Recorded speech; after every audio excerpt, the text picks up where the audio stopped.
গ্রহণ করি মৃত্যু দিও এইভাবে কোনো দরকার নাই, কোনো প্রয়োজন নাই এই জীবন, কোনোই নাই তো মরিব লাগে কি ঠিক যদি মই মরি যাওঁ কাৰোবাৰ হয়তো সঁচা মৰম দিয়াৰ ইউটো ঠিক পায় মই মৰিবলে মোৰ জন্মদিনটো দেখিলে কাৰোবাৰ অন্তৰ ভাল কৰিব পাৰে মোৰ মৃত্যু দিয়া নাই এনে মোৰ কোনো নাই এখন পৃথিৱী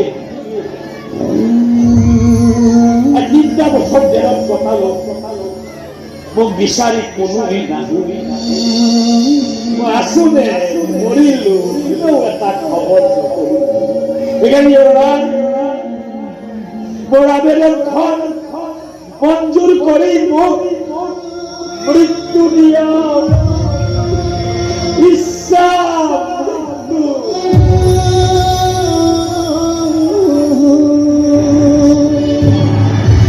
পাগলামি নহয় আবেদন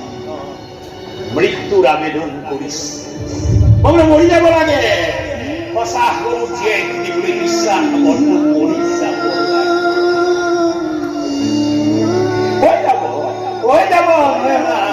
আৰু তোমাক ভালে ৰখাৰ বাবে তোমাৰ স্বাৰ্থত এদিন মই বিশ্বাস সাগৰ হৈছিলো আৰু আজি তোমাৰ বাবে তোমাৰ ভালৰ বাবে বিশ্বাস সাগৰটো মৰিছো কোনে মাৰিব বিশ্বাস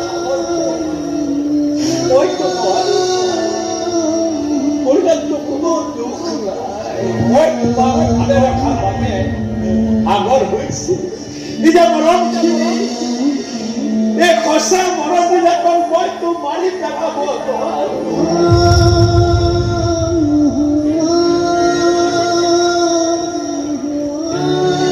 চিন্তা কৰিব নালাগে তোমাৰ বাবে মই এবাৰ নহয় 10 বাৰ কৰিবলৈ আনো কিন্তু ভালে থাকিব লাগিব হাঁহি থাকিব লাগিব এবাৰ নহয় 10 বাৰ মৰম বিলাকক মাৰিবলৈ বৰ কষ্ট হব